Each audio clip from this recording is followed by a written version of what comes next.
Bismillahirrahmanirrahim. Alhamdulillahirabbil alamin. Wassalatu wassalamu ala asyrafil anbiya wal mursalin wa ala alihi wa ashabihi ajma'in.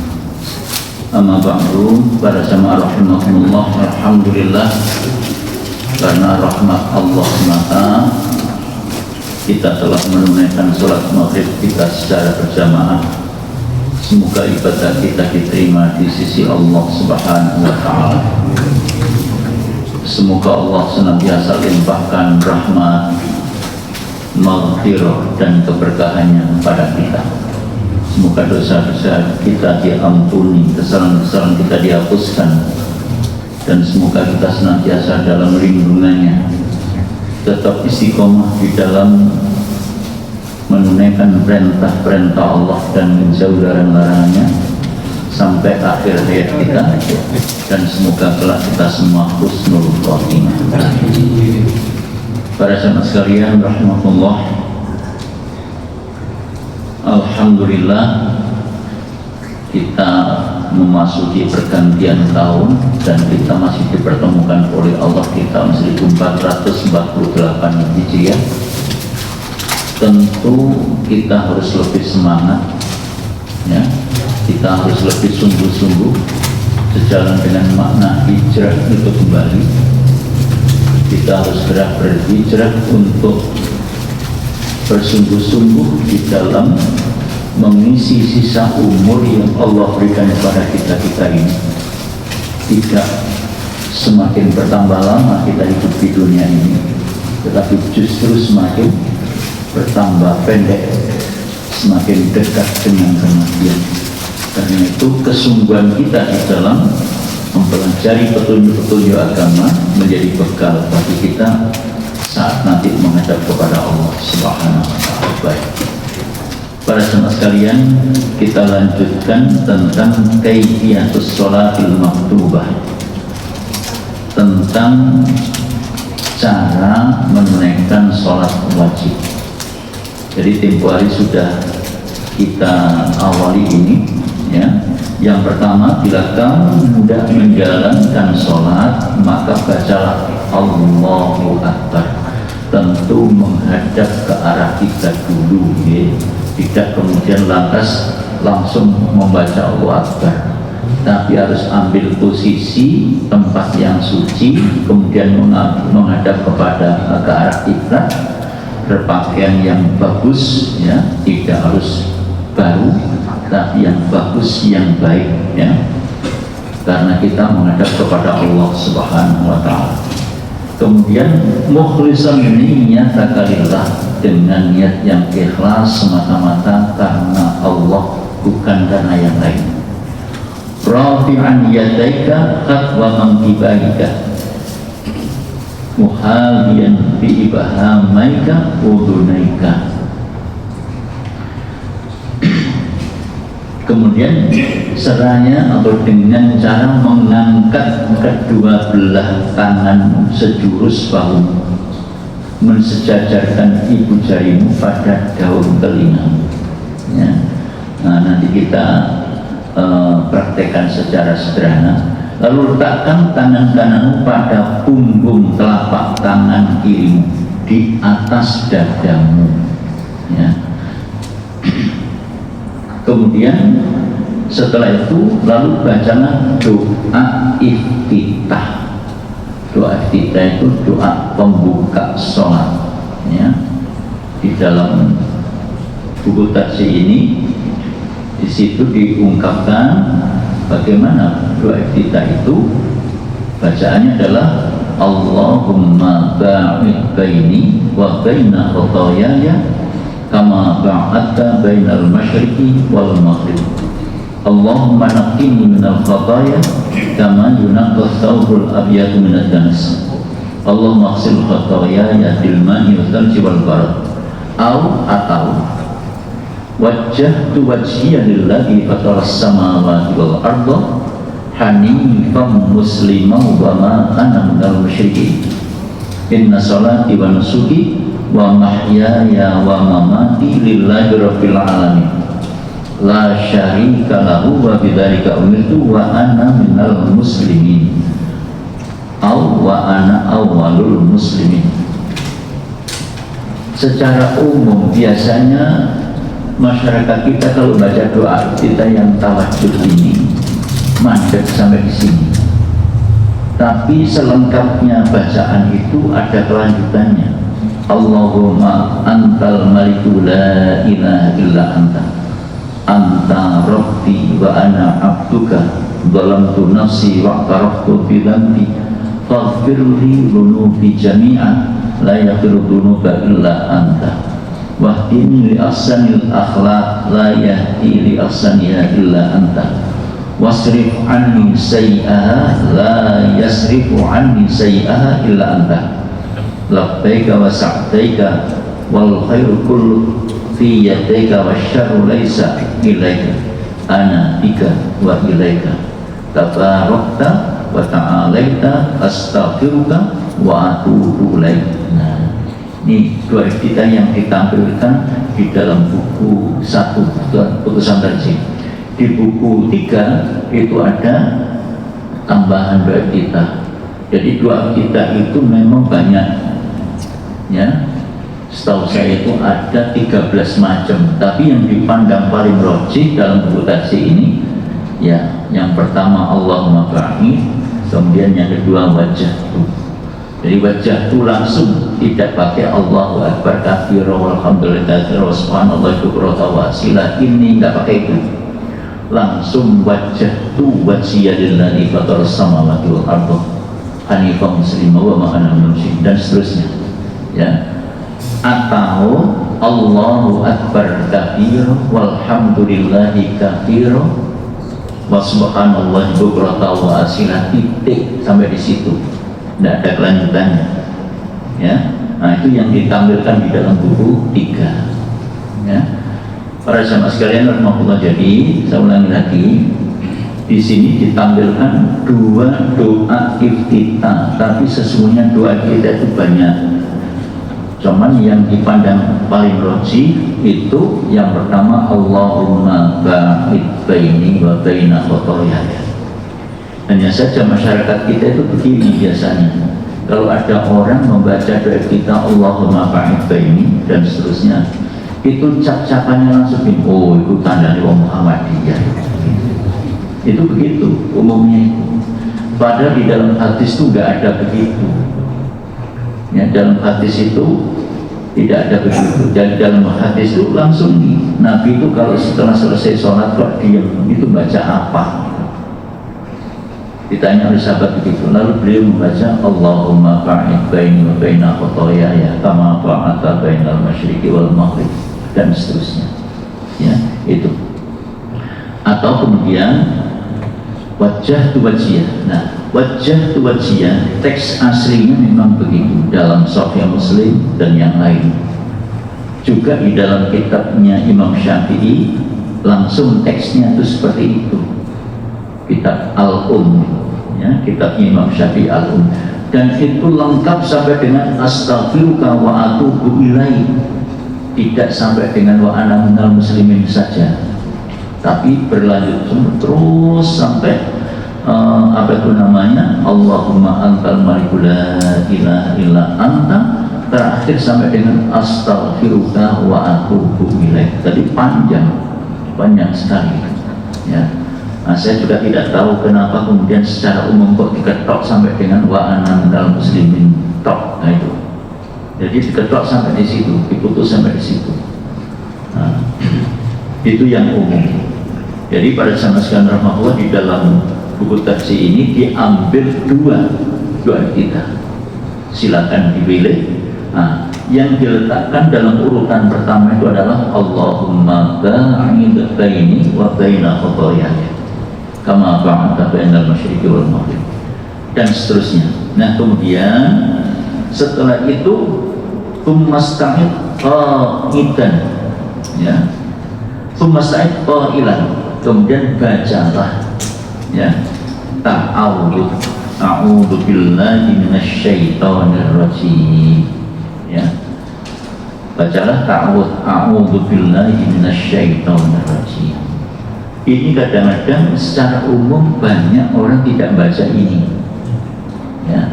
Banyak orang tidak baca ta'awudz kalau habis doa iftitah, ya, langsung apa itu namanya Al-Fatihah. Dan bahkan banyak orang yang tidak juga baca doa iftitah, ya. Bukan tidak wajib, Pak, betul. Cuma Nabi itu pesannya begini, shollu kama ra'aitumuni usolli. Nabi itu pesannya kepada umat itu, sholatlah kalian sebagaimana kalian melihat bagaimana caranya aku menunaikan sholat. Itu. Dan Nabi tidak merinci macam-macam, ya. Memang apa itu namanya, ada hadis la sholat liman la yaqra bi fatihatil kitab, ya. Tetapi Nabi prakteknya dalam menunaikan sholat itu, setelah takbiratul ihram kemudian membaca doa iftitah, habis doa iftitah membaca ta'awudz, kemudian membaca Al-Fatihah. Ta'awudz itu juga begitu, jangan kaget kalau ada orang membaca ada a'udzu billahi minasyaitonir rajim. Ada juga redaksi lain, a'udzu billahi samiil alim minasyaitonir rajim min hamzihi wa nafthihi wa nafthihi. Jangan kaget kalau tidak pernah baca itu, untuk kaget ini opo wae sing bocah itu, enggak tahu gitu, ya. Jadi tapi yang umum a'udzu billahi minasyaitonir rajim, tsumma qra al-basmalah, tsumma qra'il basmalah, kemudian membaca basmalah, bismillahirrahmanirrahim, ya. Setelah itu kemudian tsumma qra' al-Fatihah, lantas membaca Al-Fatihah, alhamdulillahirabbil alamin sampai dengan waladhdallin. Nanti kalau membaca Al-Fatihah, Ummu Salamah ditanya oleh sahabat Nabi, wahai Ummu Salamah, bagaimana prakteknya Nabi itu kalau membaca Al-Fatihah? Yuqatti'u qira'atahu ayatan ayatan. Nabi itu kalau membaca Al-Fatihah ayat per ayat, ya.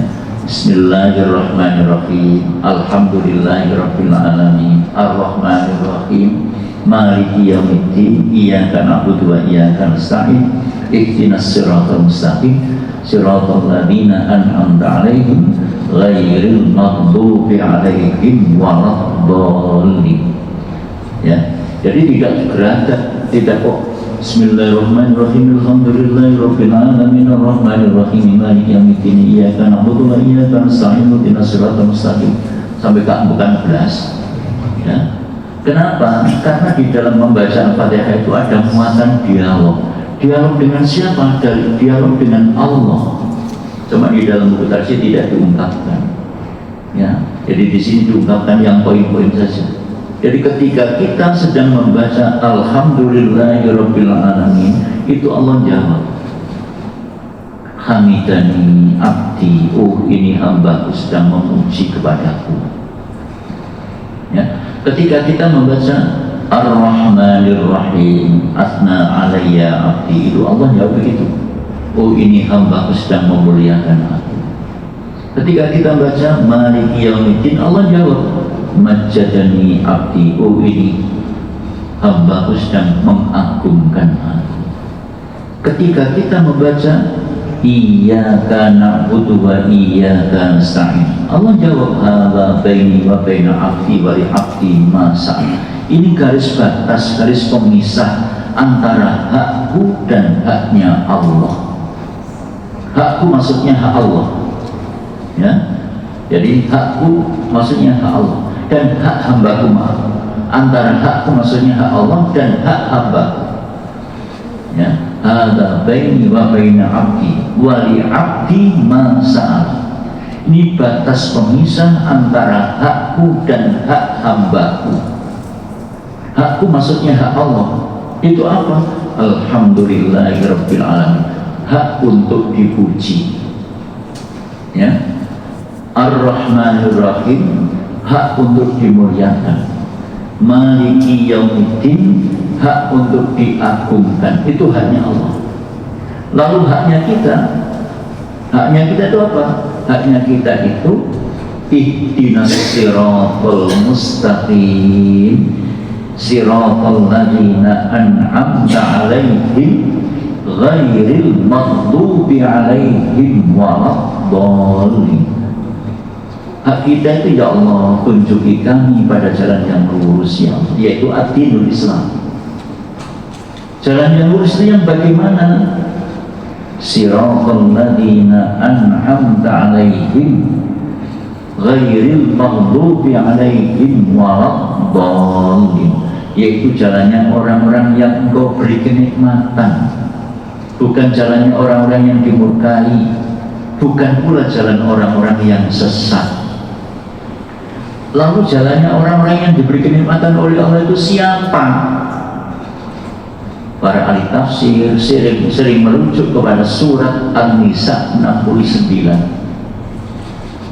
yaitu a'udzu billahi minasyaitonir rajim wa may yuti'illaha war rasul fa ulaika ma'al ladzina an'amallahu 'alaihim minan nabiyyin was-siddiqin wasyuhada was-shalihin wa hasuna ulaika rafiqa. Wa may yuti'illah war rasul, siapapun orangnya, baik laki-laki ataupun perempuan, yang taat kepada Allah dan taat kepada Rasulnya, kepada Rasulullah SAW, ini mutlak, tidak bisa ditawar. Taat kepada Allah itu wajib diikuti juga taat kepada Rasul, tidak boleh dipisah, tidak boleh dipisah. Kalau diambil salah satunya, bukan orang yang beriman. Jadi sekalipun dia percaya kepada Allah, bukan termasuk orang yang beriman. Jadi wa may yuti'illah war rasul, siapapun orangnya, baik laki-laki ataupun perempuan, yang taat kepada Allah dan taat kepada Rasulnya, fa ulaika ma'al ladzina an'amallahu 'alaihim, maka Allah nanti akan kumpulkan mereka-mereka itu bersama orang yang mendapatkan kenikmatan dari Allah. Siapa? Minan nabiyyin, para nabi, wasiddiqin, para penegak kebenaran, wasyuhada, orang-orang yang gugur di medan perang dalam keadaan syahid, wassalihin, dan orang-orang yang soleh. Ya, itu jadi nanti Allah akan kumpulkan orang-orang yang senantiasa meminta petunjuk ke jalan yang lurus itu dengan orang-orang yang mendapatkan limpahan rahmat dari Allah, yang mendapatkan kenikmatan dari Allah, para nabi, para penegak kebenaran, para syuhada, para sholihin, wa hasuna ulaika rafiqa.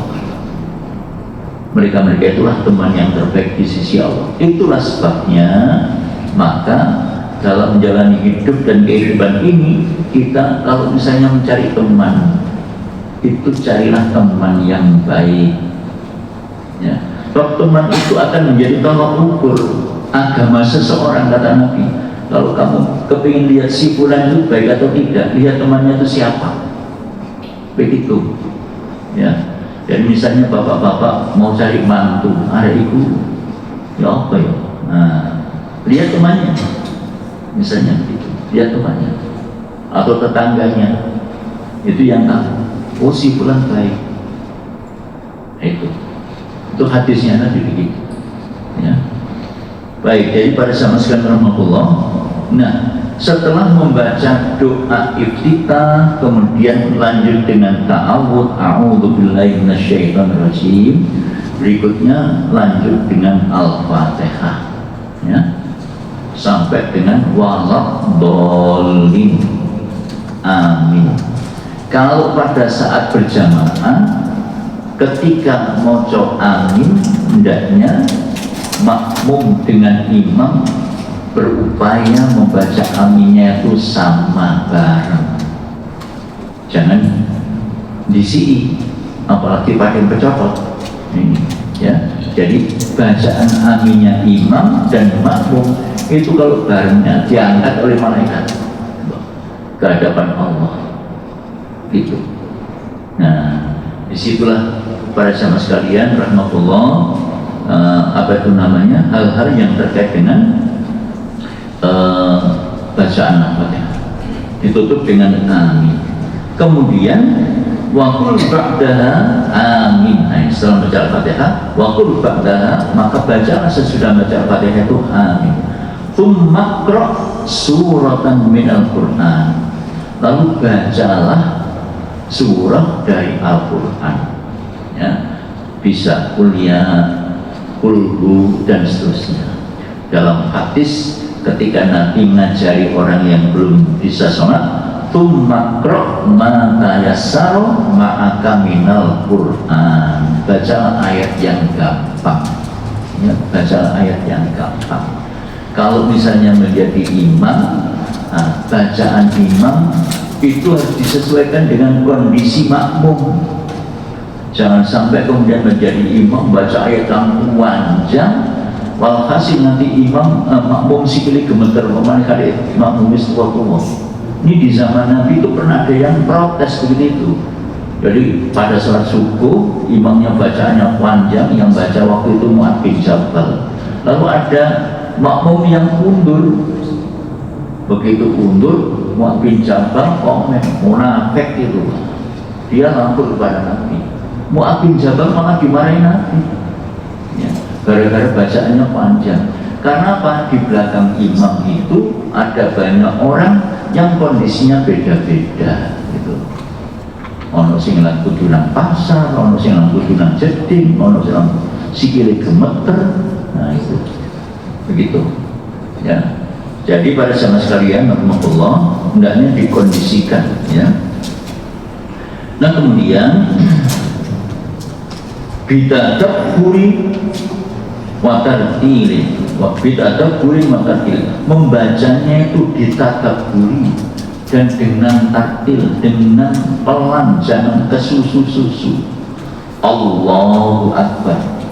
Dalam hatinya ingat, Allah yang maha besar, selain Allah kecil, selain Allah kecil.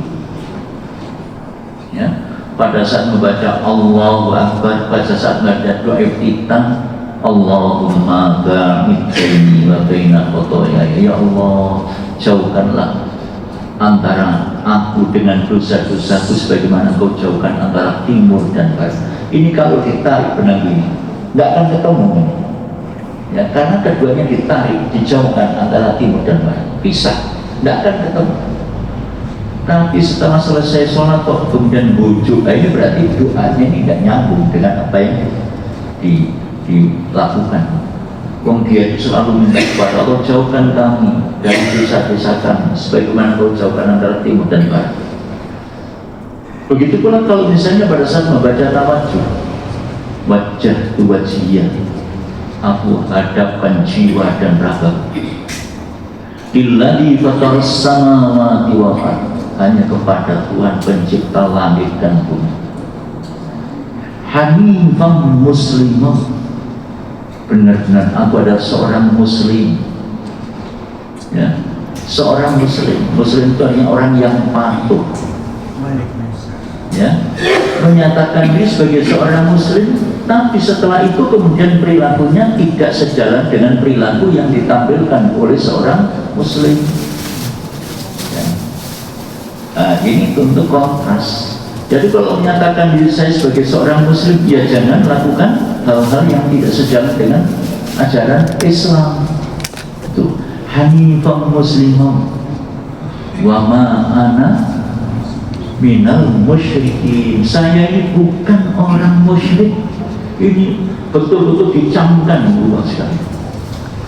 Saya ini bukan orang musyrik. Inna sholati wa nusuki wa mahyaya wa mamati lillahi rabbil alamin. Inna sholati, sesungguhnya sholatku, wa nusuki dan ibadahku, wa mahyaya hidupku, wa mamati dan matiku, lillahi rabbil alamin, hanya untuk Allah.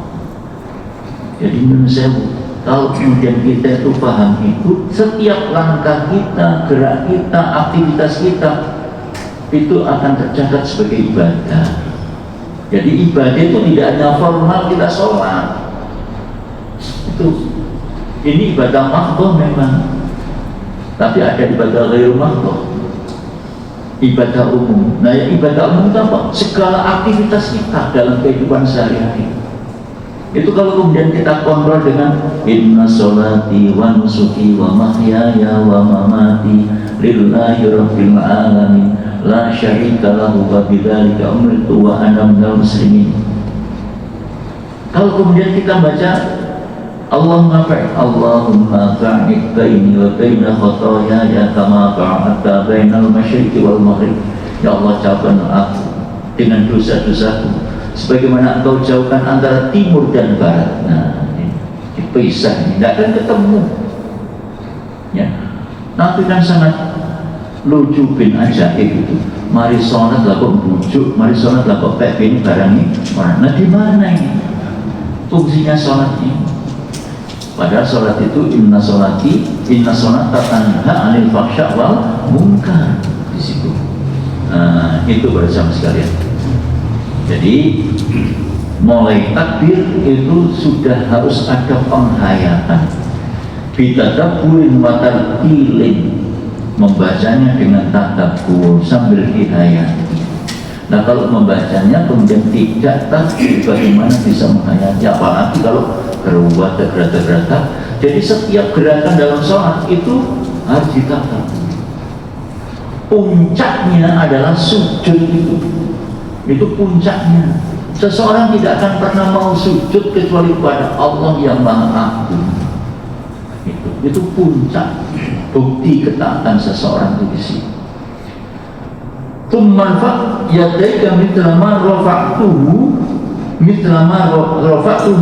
fi takbiratil ihram. Nah, kemudian setelah setelah membaca surat lalu mengangkat tangan seperti takbiratul ihram, mengangkat tangan kemudian rukuk. Nah, para saudara sekalian rahmatullah, nanti kita praktekannya.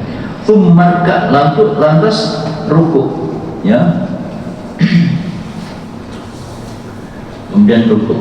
Nah, para sahabat sekalian rahmatullah, pada saat rukuk ini yang saya orang dengkulnya yang dipegang itu yang dipegang itu bukan dengkulnya tapi dengkulnya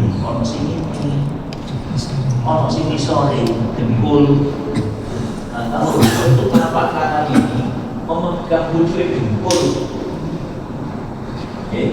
pucuk dengkul ini itu bukan begini ya, bukan begini. Nanti kalau begini tangan ini mengkong begini, nah ini tidak sehat nanti. Kalau pas nyekol pucuk dengkul tangannya lurus, ini geger otot sikil barang enak. Tapi dengan ini tuh, ini punggungnya posisinya beda. Pemandikan ini posisi mana? Jadi begitu mengatakan Allahu Akbar, di posisi di sini, bukan di sini,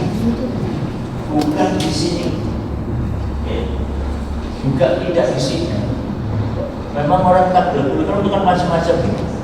Ono sing ini Allah. Ono sing Allah. Jadi pernah saya lihat semua. Saya sholat di Masjid Jami bersisa. Ada seseorang kalau takbir kebetulan mohon maaf orang Arab Allah. Apa begitu tidak? Jadi ketika takbir tangannya menghadap kiblat telapak tangan. Sejajar dengan kuda, lurus dengan daun telinga. Jadi orang takbir kadang-kadang Allah. Ini saya lihat semua. Saya pernah jajar sholat dengan orang yang takbirnya begitu. Allah.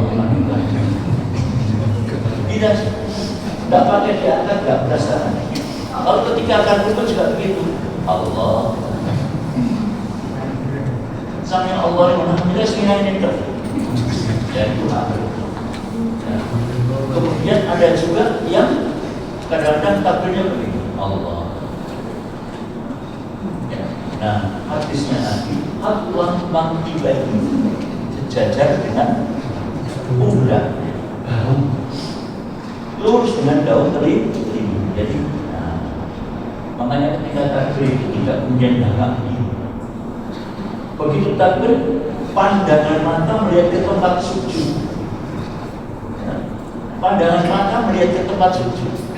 Kalau rukuk, pandangan mata di tengah-tengah. Wajah melihat ke bawah, bukan jengongok.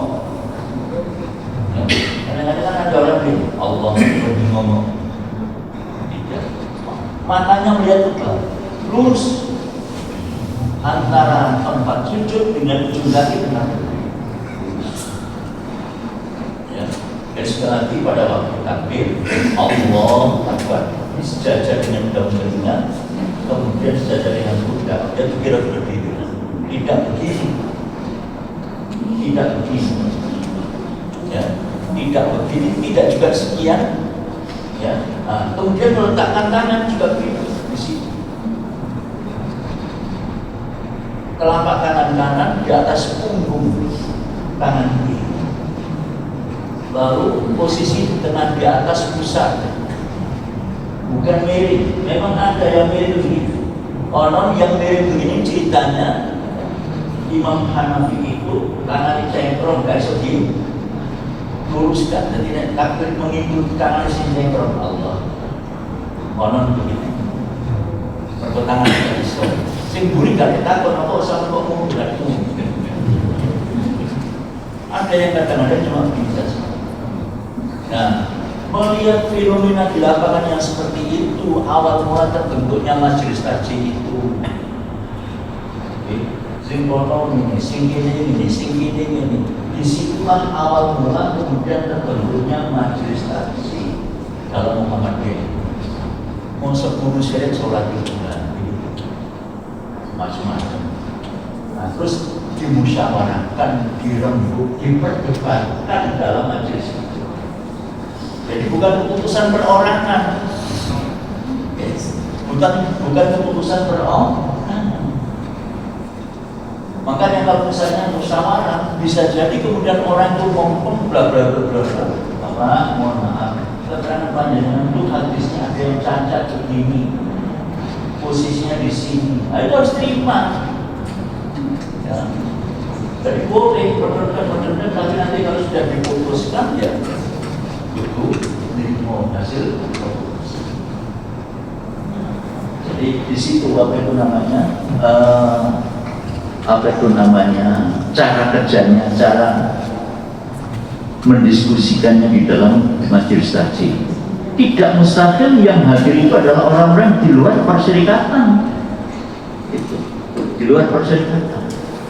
Jadi kalau misalnya sudah bahas itu ya seperti itu gambarannya. Kadang-kadang padang tapi neris Mario salaman selesai. Malah saya pernah dulu itu tahun 90 nunggoi 3 Kiai Abdurrahman saking Paciran, lalu Kiai Ustaz Muhammad Hamidi dari Bangil, kemudian yang satu Kiai Abdul Mukhid tadi duduk ini apa itu namanya dan buat bahasa wong. Ini hanya diskusi masalah begini tentang agama Islam dengan agama Al-Islam. Itu gak mari-mari 1 jam lebih, 3 orang. Selesainya apa? Ada orang yang datang dengan membawa KTP. Lupa, gak ada di dalam KTP-nya agama Al-Islam itu yang tertulis adalah agama Islam. Karena masing-masing itu punya argumen, bukan kemudian yang tidak setuju dengan agama Al-Islam itu lantas tidak membenarkan sama mengambil gampangnya dan begitu.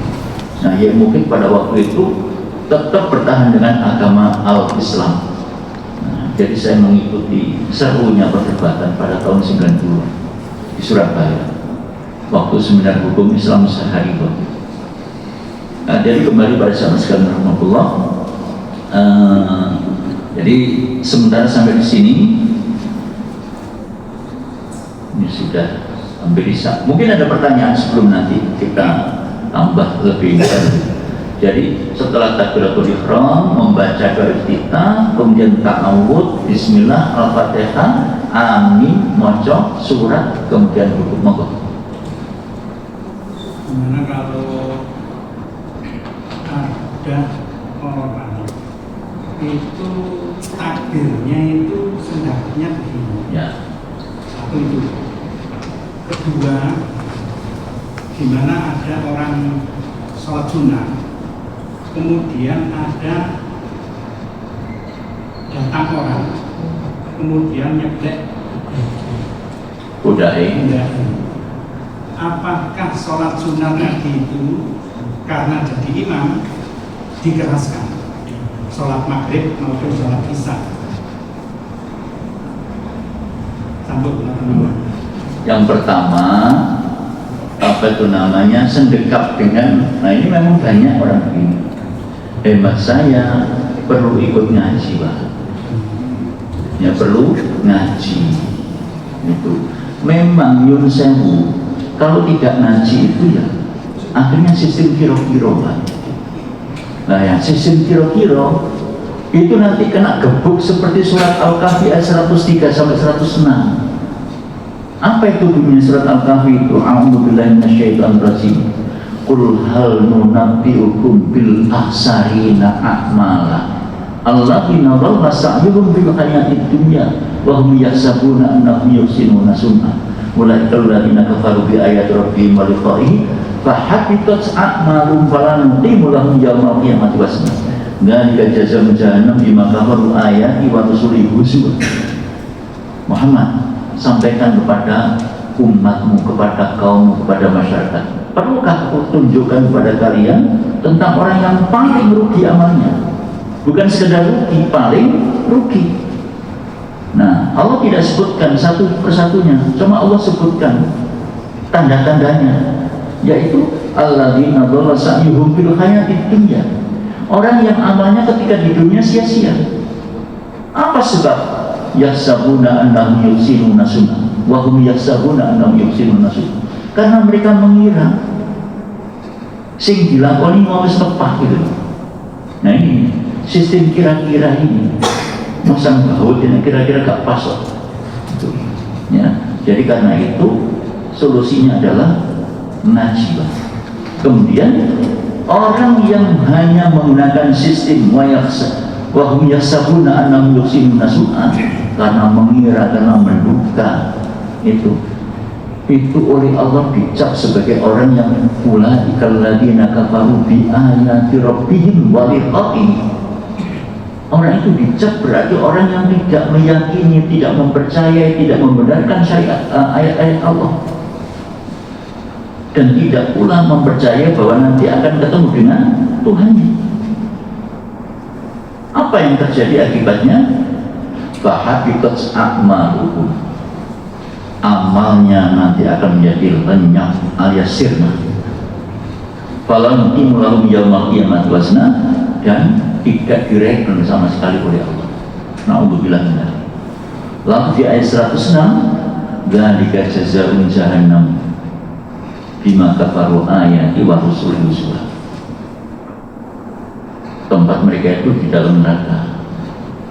Disebabkan apa? Karena mereka mengingkari ayat-ayat Allah sekaligus menjadikan Rasul utusan Allah sebagai dolanan, sebagai cemoohan. Na'udzubillah. Karena itu meyakini, mengimani Allah dan Rasulnya ini tidak bisa dipisah.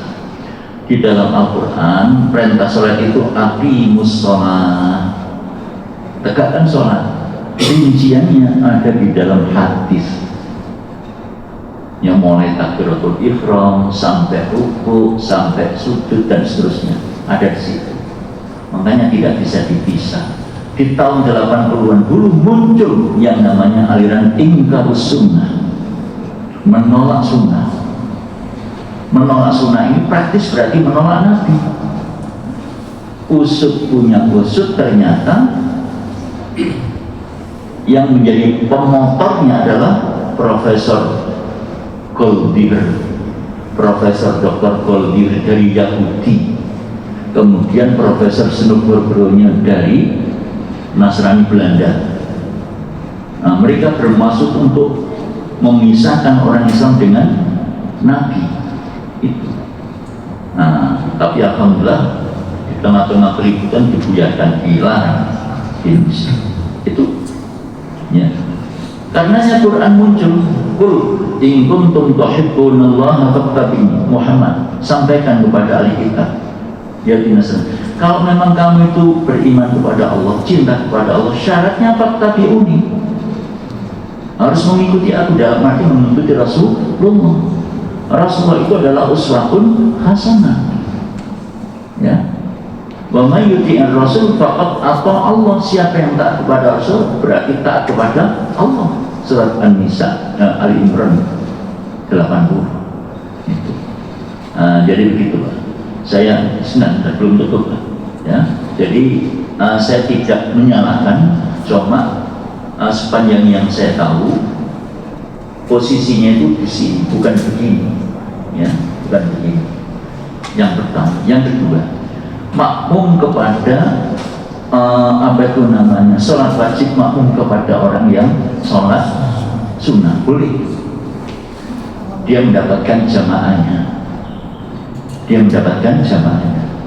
tapi apakah kemudian bacaan orang yang diikuti, yang dijadikan imam itu kemudian perlu dikeraskan? Nah, itu yang tidak dicontohkan oleh Nabi. Jadi kalau misalnya dikeraskan, ya perlu ada contoh. Sementara yang dicontohkan Nabi dalam hal mengeraskan itu seperti sholat Idul Fitri, sholat gerhana, sholat malam. Kalau makmum atau bersama imamnya dikeraskan. Itu. Jadi kalau misalnya apa itu namanya, kita sholat sendirian, sholat makmuman, sebenarnya tidak usah ngeplek. Ngeplek itu juga tidak pernah dicontohkan. Cukup mendampingi jejer sebelah kanan. Ini imamnya, misalnya ini imam, ambil posisi sebelah kanannya, lalu takbirnya dijelaskan Allahu Akbar. Orang ini otomatis paham, ngaji,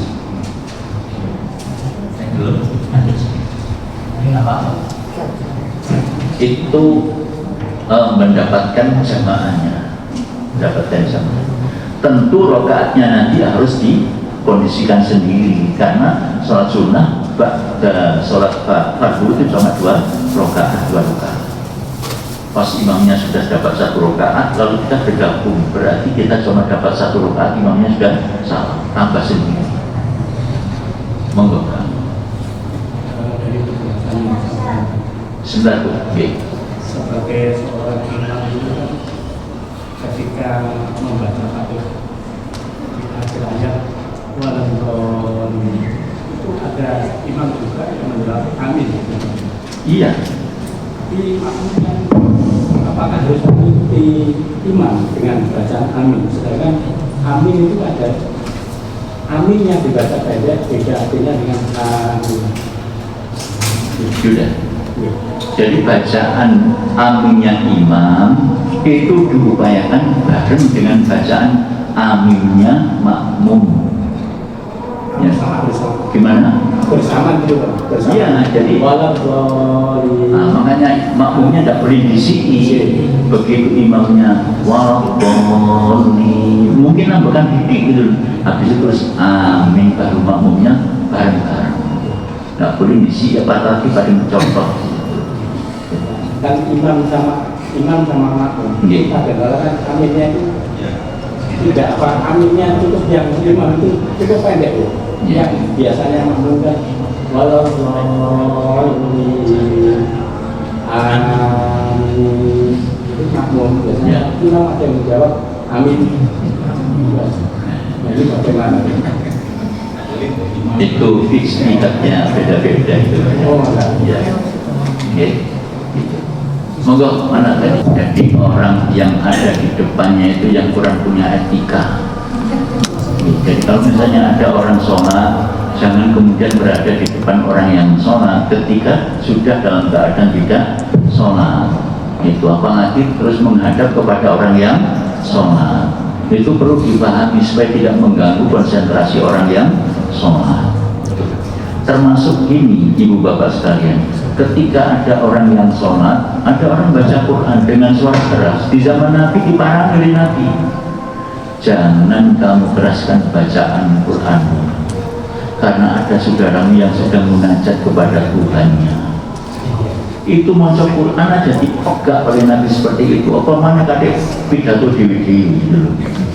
Nah itu, apalagi pidatonya nggak ngadep nong wong sing sholat. Jadi harus memahami itu supaya tidak mengganggu konsentrasi orang yang sholat.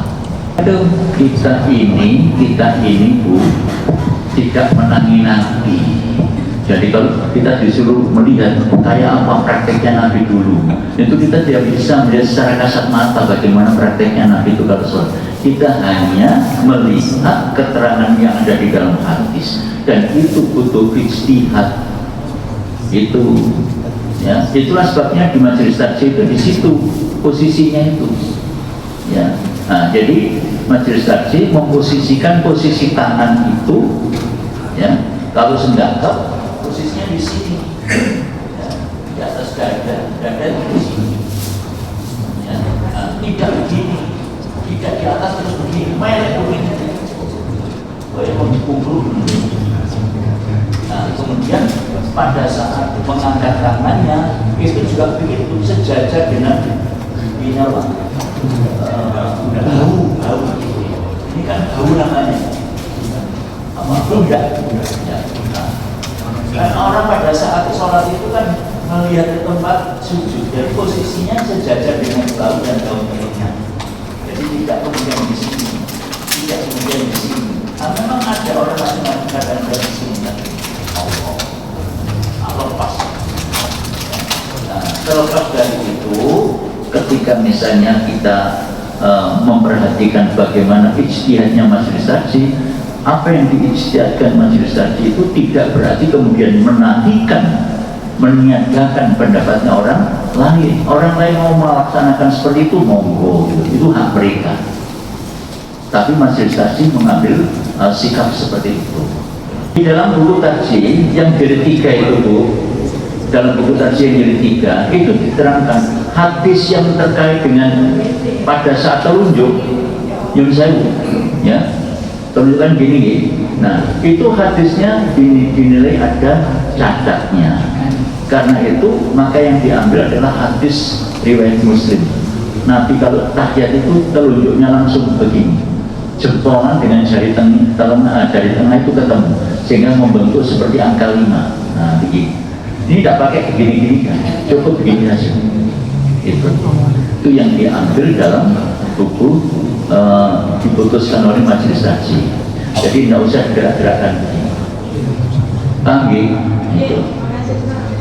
Sambung. Ini sudah masuk waktu isya.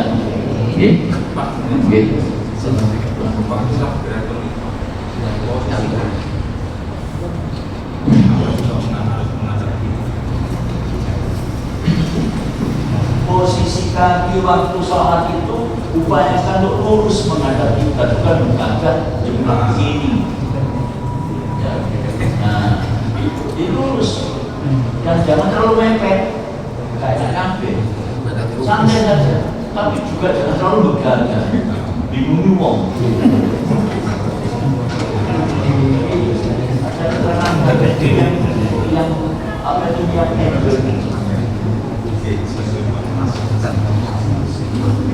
cukup nih. Sementara itu nanti kita lanjutkan pada kesempatan yang lain insyaallah. Kurang lebihnya mohon maaf. Subhanakallahumma bihamdik asyhadu an la ilaha illa anta astaghfiruka wa atubu ilaik. Assalamualaikum warahmatullahi wabarakatuh.